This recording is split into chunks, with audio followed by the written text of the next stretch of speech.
Greetings and welcome to Retention Chronicles, the podcast with learnings from expert e-commerce brands and partners. I'm your host, Mariah Parsons. If you're here, you're either on a quest for e-commerce enlightenment or you accidentally clicked the wrong link. Either way, I am thrilled you stumbled into our corner of the internet, and I hope you'll stick around. We've got pearls of wisdom for everyone, whether you're running a multi-million-dollar business or simply just starting out on your entrepreneurial journey. Before we unleash the brilliance of today's guest, let's give a shout out to our podcast sponsor, Malomo. Malomo is so much more than just another Shopify app. They're post-purchase wizards, making beautiful and branded order tracking smoother than a jazz solo, so our amazing founders, like our guests, can keep their customers happy and up to date while they track their orders. So hit that subscribe button, like it'll increase your LTV overnight, and go listen to our other episodes at gomalomo.com. That's GOMALOMO.com. Get ready for insights, chuckles, and perhaps a profound realization or two with this newest episode of Retention Chronicles.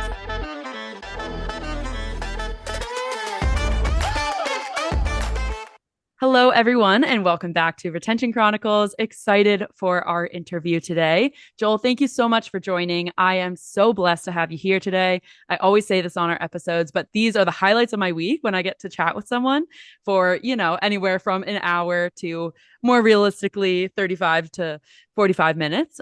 So thank you for making the time. I know it's always I'm sure, a busy day in your book. So with that, I will pass it over to you to say hi to our listeners and give an introduction of yourself. Okay. No, thank you so much for having me. My background is pretty similar to most people out there, I'm guessing. I'm married, have 4 kids, grew up in Houston, Texas, currently living in Nashville. Ooh, okay. Yeah, Nashville's a great place. We can talk more about that if you want. Yeah, I would love to, because it's obviously a little bit south from where I am in Indianapolis, which I know we were just talking about. And I've only visited once, but I have been told that I would really fit in terms of living in Nashville. So I'd love to know like the differences or if it's super similar with Houston and Nashville. Yeah, I would say Nashville is similar to like Austin. It's very like lots of culture, lots of music, lots of foodie stuff. Mm-hmm. Full green trees everywhere. It's just a great culture. It's a fun place to live. So Love it. they Love it. recommend And then, too. yeah. How old are your kids? We usually get, I feel like when founders come on and they have kids, it's like 2 kids is what I hear a lot. So 4 is definitely, it's a lot of fun. I had 2 siblings, so I'm a child of 3. So Yeah, so our kids are small. They're 7 years old through 12. So we're busy with elementary, middle school activities. And so it's crazy balancing that with we have 2 e-commerce companies, which we'll dive into later. But yeah, that's the kid situation. A little bit more on the background. I started off in finance. I did finance for my undergrad, as well as my first 5 years. I did finance at tech companies, mostly just corporate finance, budgeting, forecasting, stuff like that. And then I realized that wasn't for me and I didn't want to do it anymore. So I started my first e-commerce company in 2015 called Copper Pearl. It's in the baby industry. And we sold that in 2018. And then we started 2 more companies that we run today called Maven Thread and Woven Nook.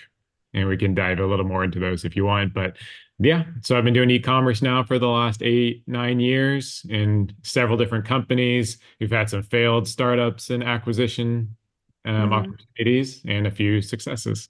yep. Love it. Love it. There's a lot to dive into, Yeah. which I was so excited to have you on because I think we don't have a ton of founders who have went through an acquisition like you have in selling Copper Pearl. So I'm excited to dive in a little bit there before we dive into the brands that you're currently running. Yep. So with transitioning from finance to wanting to be more entrepreneurial, have you always, I guess, known that you've wanted to at some point transition to that? Or was it just kind of something where, okay, you said you were working for startups. So like I'm in the world of being surrounded by a lot of people who are, starting their own businesses, and then did that kind of light the flame, or was this something earlier before you were working Yeah, for startups? it was kind of a newer thing. I think growing up, I wanted to be a doctor, and then that was too much school, so I did finance, and then it Mm-hmm. was like a great stable job. And then I just realized I didn't love like working just in spreadsheets and software planning like all day long. And so, yeah, me and a buddy, we just would like play ping pong during breaks and discuss entrepreneurial ideas. And we landed on like, we should sell stuff on Amazon. And that's kind of where the wheels got turning. And we eventually actually partnered up with our first brand and started off exclusively on Amazon. And so I kind of feel like the entrepreneurial stuff developed while working for the tech companies and realizing I wanted a little more flexibility, less of like the same day-to-day kind of Mm-hmm. stuff going on every day. Regimen. Variety, yeah. Yep. Okay, so I'm going to declare this for us, but we actually have similar backgrounds in that I studied neuroscience and was looking way back when going to medical school. And then I decided, I was like, I am so not of the lifestyle of wanting to be as regimented as that profession, rightfully so, calls for. And so I pivoted and um have now just found myself in the e-commerce industry. And now that I'm in it, I am very thankful that I've landed here and Mhm. being surrounded by a ton of entrepreneurs doing a lot of cool things, making a lot of cool products. And I'm only started because of working in the e-commerce industry, realizing like, oh, I definitely have always been of the creator mindset of, I like to have my hands on a lot of different things. I like to be artistic one day and then the next day be super regimented and like very much in, data or something like that. And um be able to pivot very quickly, which marketing fits very well for that because especially at a small company um when you have a leaner team, you're able to wear a lot of hats, which Yes. suits my personality well. And I think a lot of founders is it also suits well because you have to be able to pivot and do all these different things and one day you're dealing with this fire, one day you're dealing with XYZ. So Yeah. I think it's very interesting having I think most often entrepreneurs or people in e-commerce uh for some reason or another, it's they find themselves in the industry and then it kind of helps them realize like, oh, this is probably more where I am best suited. I don't think a ton of people aspire like when you're young, you think, the jobs are I want to be a doctor, astronaut, right? Like all these maybe more typical things that you like see in the movies, but not necessarily seeing an entrepreneur. Totally. Um so, or when you do, it's right. It's like the Steve Jobs of the world, and it's like one in a million, and that's not realistic to what our reality is, right? So, it's always fun to hear someone's background. So if we can start at, I think let's start at Copper Pearl and talk Yeah. through really high level of just growing the business to the point where then you're getting approached to sell the business because we haven't had a ton of founders like I said at the top of the episode who have been able to go through that experience. Most are still in the thick of it with Yeah. either one or multiple brands, so I think it would be an awesome perspective. Yeah, so it was a wild ride because it happened so fast over a few years. But Copper Pearl, we kind of got into it in the early days when Amazon was still kind of like a open marketplace. There was a little Mm-hmm. less competition, more opportunity, and we just started selling baby bibs, like really cute, trendy baby bibs that we couldn't find out there. And we were Mm-hmm. like, I think the best ones on Amazon there for a while, and it just took off. Like we saw immediate success with just sales traction on Amazon, just running basic pay-per-click ads right through their software. And it went really well. And, that led to more designs, more product lines. We kind of became like all baby textiles, blankets, burp cloths, nursing covers, towels, like everything you can think of that's a textile for a baby, baby shower Mm-hmm. gifts. So we grew on Amazon really fast, and that's kind of what has been my strategy with all of our brands. Starting off on Amazon, building up a cash flow basis on Amazon, and then taking those funds to invest on Shopify, Facebook ads, and all three of our brands, we started with a very small initial investment of usually around $10,000 ten to $15,000 to get these brands launched and up and running. And that was mostly thanks to Amazon being our kind of cash cow at the beginning of each brand. But Copper Pearl started off on Amazon. We transitioned to Shopify. Took some time to get traction there, but started getting some good traction through Facebook ads. Influencer marketing was huge for us. Mm, Word of mouth marketing with baby showers was huge. And then our third step in our growth trajectory was wholesale. So we ended up doing some trade shows, some baby trade shows, kind of stumbled across a Japanese distributor, a Taiwanese distributor, a Canadian distributor, ended up in a bunch of little mom and pop baby boutiques, a couple big box opportunities. And that all happened in like 3 years. And then, wow. yeah, super wild. And then we got to the point where there's a variety of reasons, but we were actually ready to sell the business and move on to some other opportunities. And so we actually ended up contracting with a local brokerage, and they listed our company for sale, found the perfect buyer who took it over. We trained him, and yeah, Copper Pearl continues on an upward trajectory today. It's, had some pretty significant growth even since we sold it. So that's kind of Yeah. the long story short of that journey. I love it. I love it. Couple of questions there. Do you happen to know, because I think starting on Amazon is a great technique in terms of being able to generate a little bit more cash flow before diving into Shopify and committing to, running ads on Facebook or Meta. So do you know what size about? You said like 10 to 15K putting in the original investment, but what were, I guess, any indicators you can remember of, okay, we need to start investing into Shopify, investing into ads outside of Amazon?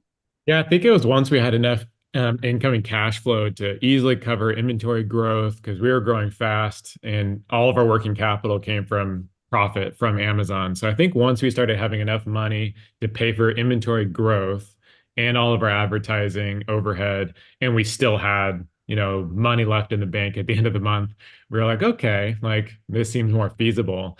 So I think I want to say that we were probably doing $100,000 a month, maybe on Amazon or so before we even started Shopify.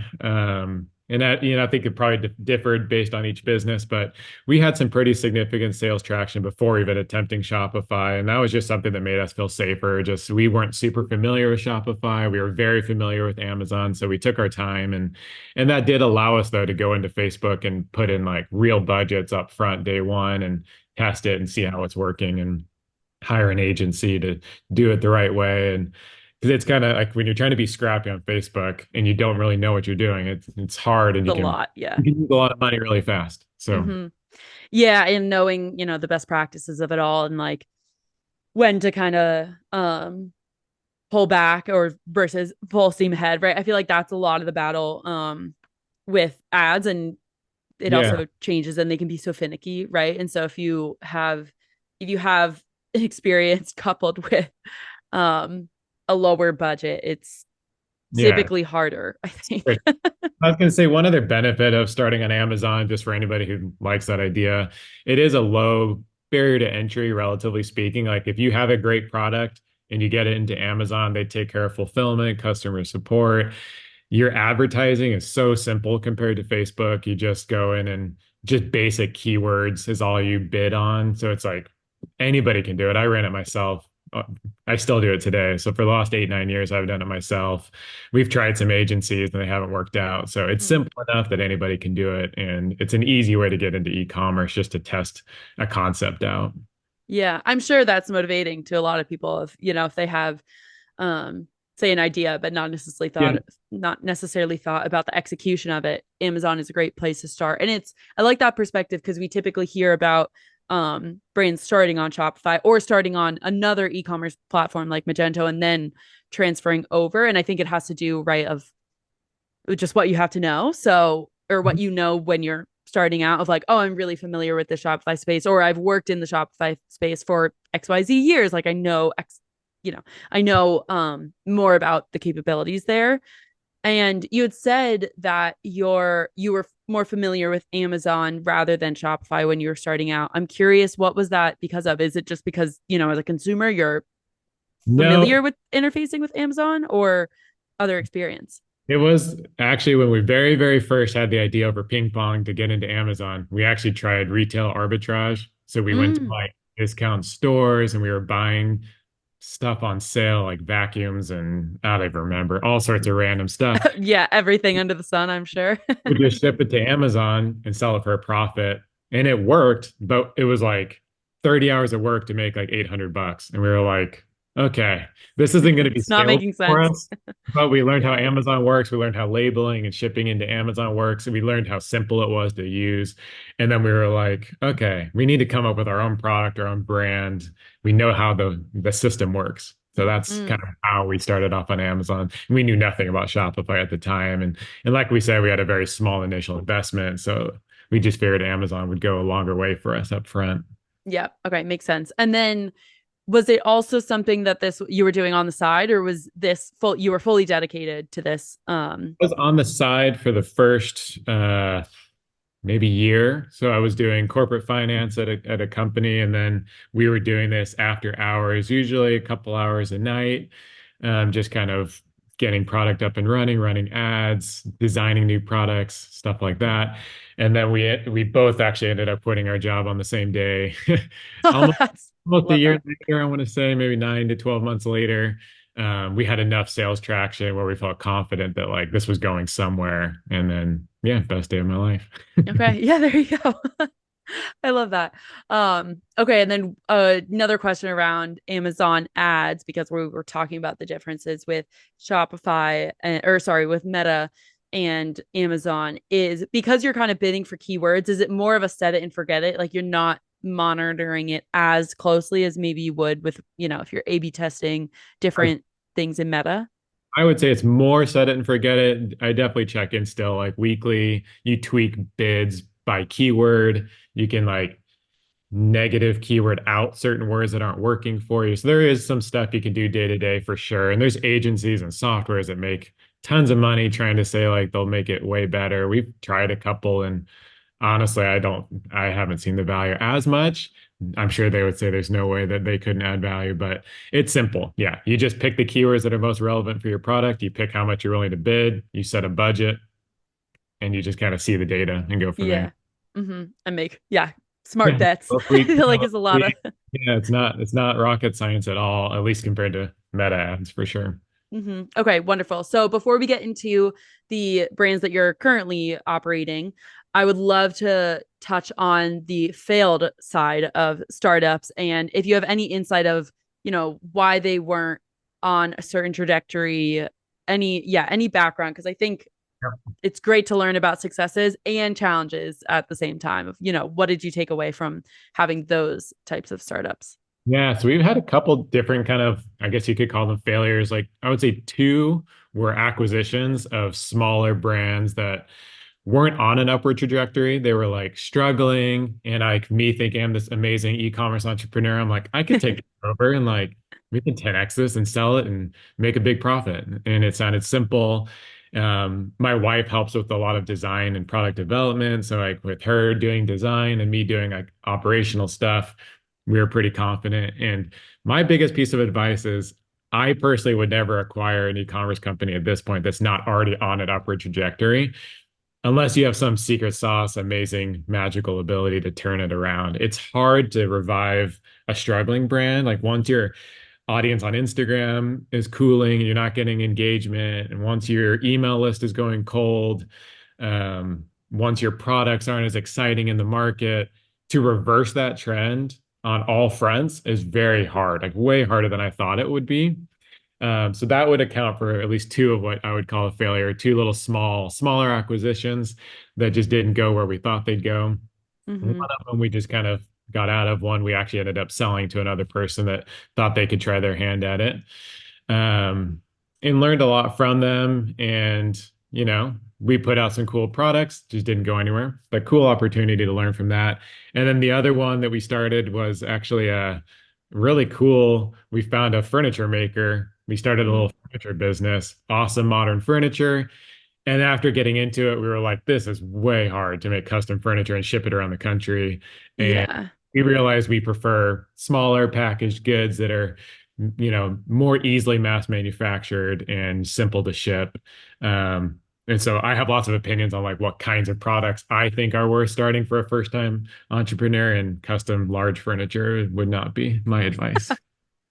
Yeah, yeah. That seems like there would be just a couple more hurdles to cross.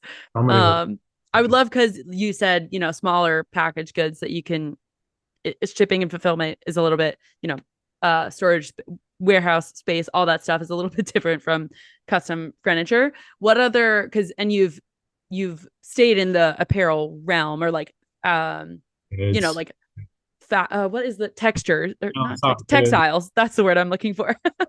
um, so what other realms would you say, like in terms of consumable package goods, like what would be your opinion around other kinds of products that you say now after having multiple brands, started multiple brands, that where which ones go in the custom furniture, probably a little bit of a steeper hill versus um packaged goods. Yeah, I would say anything like large and bulky, like furniture, exercise equipment, like those kinds of bigger things I stay away from. I personally don't love electronics, anything like on-off switches, anything that can break electronically. I don't love customer support on that. Um, I don't Yeah, I would say the things I do love, maybe on the other side, I like fabric because you can customize it so easily. So if you have a good eye for design or trends or you're creative, I feel like it's the easiest way to come up with a differentiated product is the shape of the product, the size of the product, the colors, the designs. You can follow the trends and be the first mover easily. So we've always found that to be an easy way for us to kind of stand out without inventing something new or coming out with some new patent or recipe or like harder stuff. Like my wife is super creative. She's taken the lead on most designing for most of our companies. Um, and it's always worked out really well. So you just kind of have to have that eye for design. I would say anything you can customize simple. I don't feel like you have to reinvent the wheel. I think my advice is like find things that you're passionate about. Like maybe you're into, camping. There's so many little small accessories and camping items that you can come up with like just a slightly better version or a slightly better design. I think people put a lot of pressure on themselves to like reinvent the wheel, invent something, come up with something super novel. And I think those are helpful if you can, if you have that ability. But I think there's a lot of opportunity just in smart customizing based on your, ability to have good, creative sense and trends and things like that. Yeah, yeah. Very, very, very cohesive, or not cohesive, but condensed way to look at everything, of like, especially with e-commerce brands, some of the, as a consumer, but also working in the industry, some of the biggest, I guess, advantages of D2C is you're talking directly to the consumer, right? And like being able to personalize and customize is one of the biggest aspects of this kind of selling, because you're able to, you know, have all these different patterns or have all these different things that you can customize with. And so I think it's a smart play of, I can imagine, bigger, bulkier things would be, yeah, just a, Like another example too of like over COVID, we had no idea that we have these really cool exercise headbands for mostly for women. And they did really well over COVID. All of a sudden, mm, skyrocketing. We were like, why? And apparently it was nurses. Like nurses love our oh, headbands. And just like this, we came out with a nurse patterned headband, like nurse icons and things like that. yeah, It cute. went crazy over COVID. And it's just that kind of stuff where it's like you don't have to invent something, but like you can tailor, one's for dentists, one's for nurses. You can do, people that are a little more like hardcore, or you can make it like more CrossFitty. You can make them like light and flowers. You can do flowers for those people that like more, feminine feeling things. And I don't know, it's fun. I think Yeah. it's not super hard to, I don't know, differentiate your product. Yeah. I've always been very curious around product design, and especially things like patterns, and trying to just like tweak things and be super intentional about it, of, oh, you're seeing during COVID a lot of nurses are repping your headband, so how can you make it where it's like just that little extra bit of using that data, and then seeing it go even, have even a bigger, or even have be well received in an even better way. And I think those are the brands that, right, they're able to take their customer data and do something special with it. And you probably wouldn't get that in a bigger, Yeah. retail box name, because they're not going to look at every single consumer. Whereas you have the advantage right now of being able to look perhaps more insular. Yep. So walk me to then why or how you decide to then focus on Maven Thread and Woven Nook and dedicate, this is where we're putting our energy into now. Yep. So those two brands again started really small upfront investment. They were like our two main things after Copper Pearl that we focused on. And the main reason we kind of stuck with them is we again had some good feedback on Amazon specifically. So just kind of like a recurring theme in my story is like our three success stories were the three that did well on Amazon up front. Mm, Like Maven Thread, we do all things women's exercise clothing and swim today.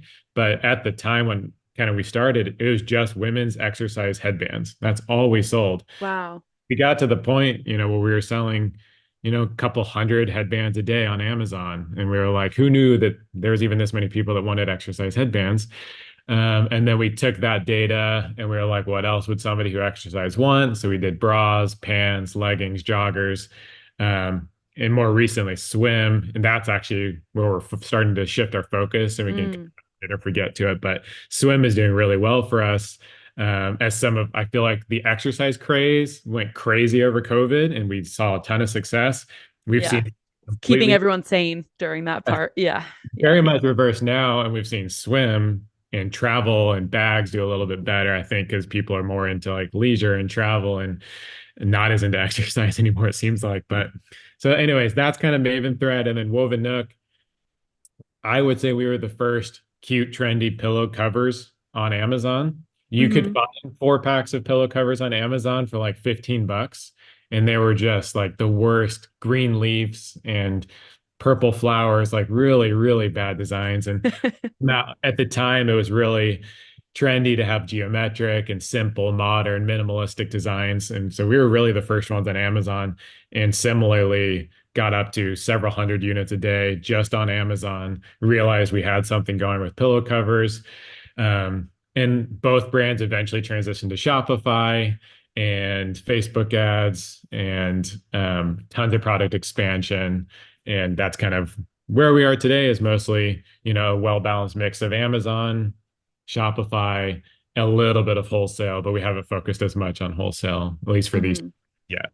Yeah. So Okay. Wonderful. So because you're dealing with so many textiles, I know a big portion of that is like getting the right fabric and getting the right feel with the right design. And so what is that? And I know you mentioned your wife is more on the product design side of things, but what does that look like in terms of, I guess, quote unquote, perfecting, yep, the different fabrics that you're using for the athletic, I guess, sector versus swim sector. And then when you're looking for Woven Nook, looking at the home yep. pillowcases and stuff like that, are you dealing with the same manufacturer? Have you, Yeah. do you have kind of your, I guess, team, your team dynamic set up in that you're able to fulfill all of those, or has there been different, I guess, different ways to execute for each of them? Yeah, textiles is definitely tricky. You do have to get the right ones that hold up, that don't pill, that stretch the right amount, that are breathable, and, Mm-hmm. and different for home decor. But yeah, we use two different, I would say two manufacturers for the home decor side. One is kind of more hand woven, luxurious, kind of like artisan feeling material. Mm-hmm. That's awesome. And that's kind of a premium price point for us. And then we have a manufacturer that focuses more on kind of like a simple, lightweight cotton that's really easy to work with. Um, and then on the exercise clothing side, we have one that focuses on performance wear. So that's like the clothing and the swim. And then we have a separate manufacturer that does our headbands. And it's like a super buttery, soft, stretchy material that's we've been using for like 6 years now. And so it Mm-hmm. has been a little trial and error. Like we do a lot of textile sampling. So we'll get lots of samples of different weights of fabric, higher spandex, lower spandex, um, nylon versus polyester. Like we're doing lots of different testing from that perspective. Same on the home decor side. It's a lot of like, you talking like GSM, like grams per square meter. So different like weights that you can ask them about, different fabric types, different zippers. I mean, getting into zippers is a whole world in and of itself. And so yes, I would say lots of trial and error, lots of sampling with different manufacturers until you just get something that you're like, this feels right, this holds up, this works right. And then once you have it, you pretty much have it for life. Like you don't have to Hmm. reinvent the wheel once you nail the fabric. Yep. Okay. Wonderful. So I want to zoom out a little bit because obviously we've been talking about all your expertise and founding a brand and finding the right, which dials to turn up versus turn down and when to make different pivots and when it makes sense. So when you're faced with, say, a new challenge or something that you're even just thinking about, where are you looking in terms of the e-commerce industry? Where are you looking for, I guess, inspiration or what resources do you learn when you're trying to level up and learn about something that you don't have, that you haven't already faced this hurdle? I always find it interesting to ask founders this because I think there's a lot of places that certain people look. So it's, Yeah. advantageous to hear where everyone is looking.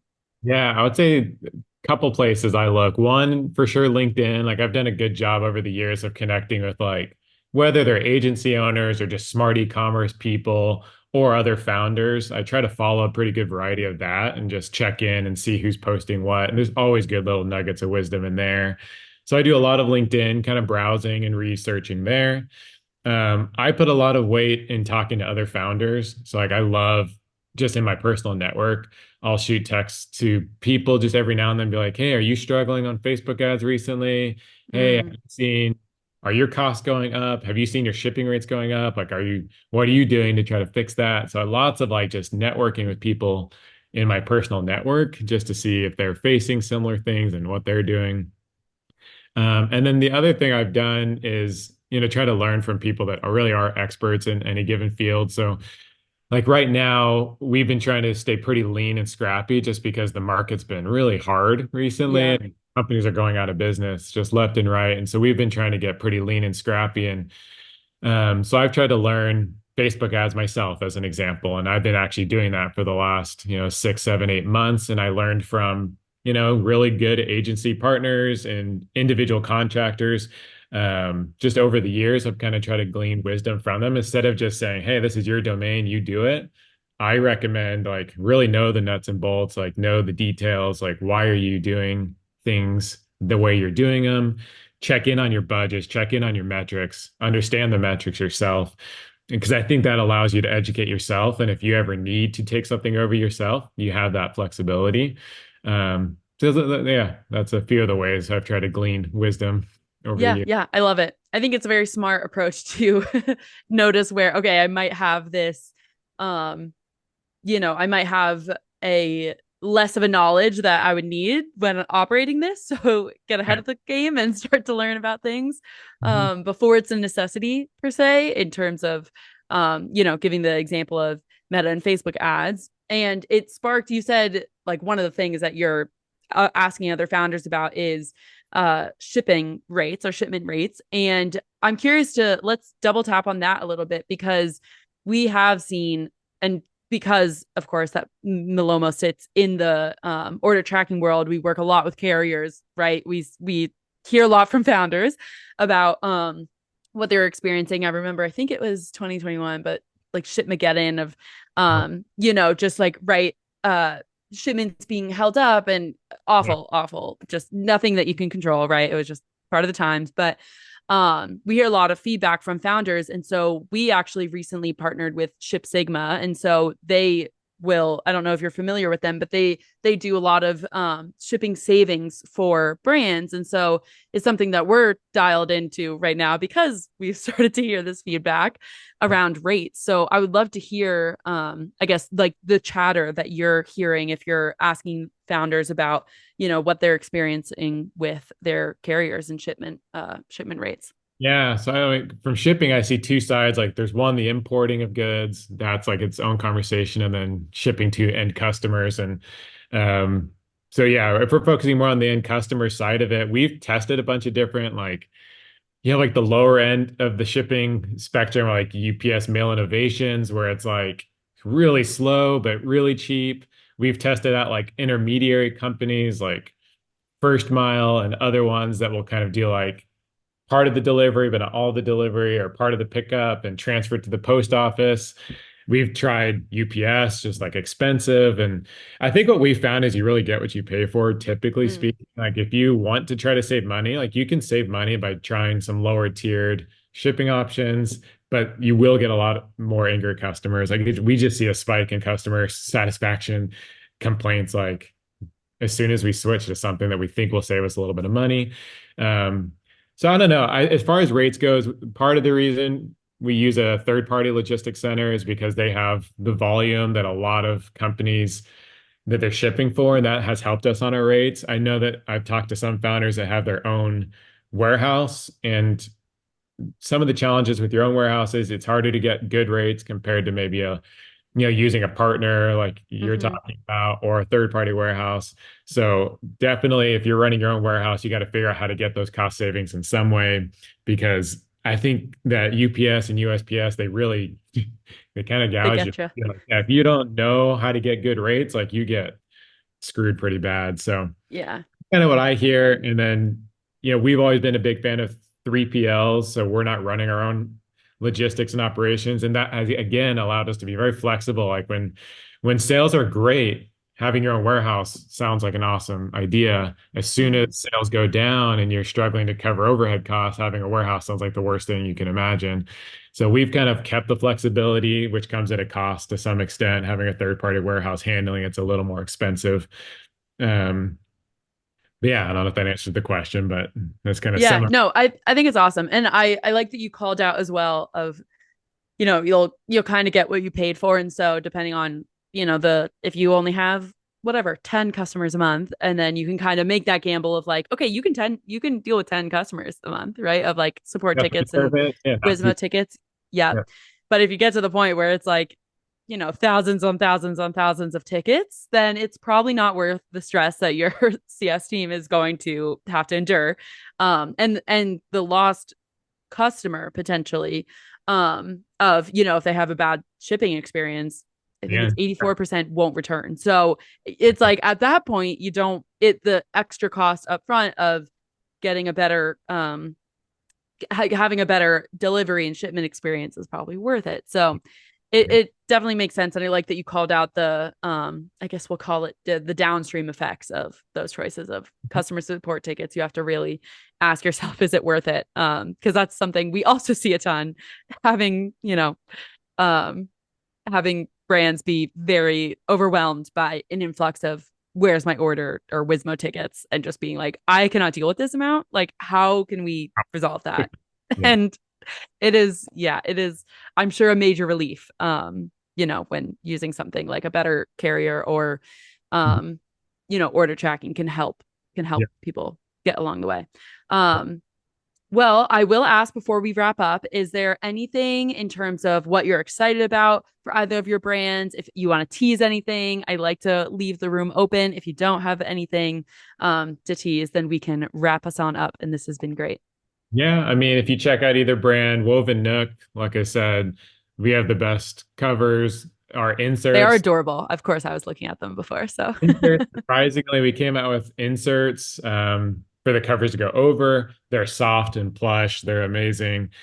Surprisingly, it's become our by far best selling product that we have. And wow. it's nice because people buy the inserts once and then they come to us for the covers because they fit exactly for our inserts. Hmm. On that front, we're doing the same similar model, hopefully later on this year for duvets. We're hoping to get more Lovely. into some bedding options, some blankets and things like that. So that's on the horizon for us there. And then on the Maven thread front, swim is our big thing right now. So every year we're coming out with a brand new, fresh swim line, super highly reviewed. Like people are loving it. It's I don't know, it's kind of fresh. My wife has her own take on designs. She loves color, she loves patterns. So if you're into that kind of stuff, she does it in a not cheesy way. So we actually sold out of almost all of our swim. We launched in January, Exciting. February, and we already sold out. We were like shocked Wow.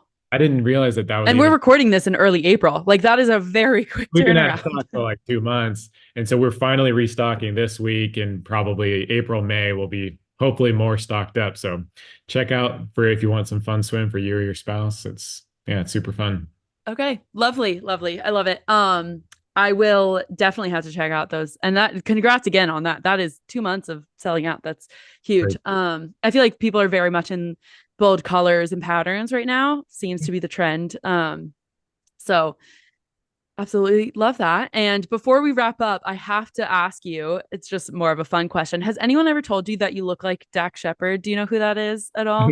Separate is. I get random ones. I've got like Ty Detmer. He was a football player once. I guess I must have a random face. I've had two or three different weird references, but I do know Dak Shepard. Okay, well, I think you look like him. I love his podcast, and so I was listening to it this morning on my walk.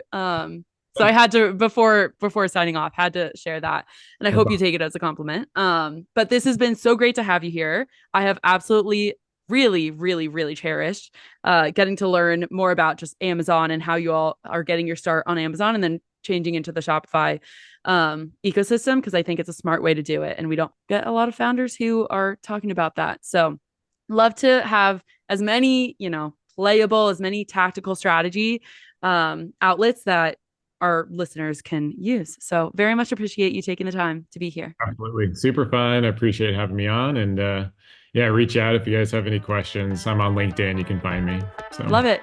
Love it. Love it. Love it.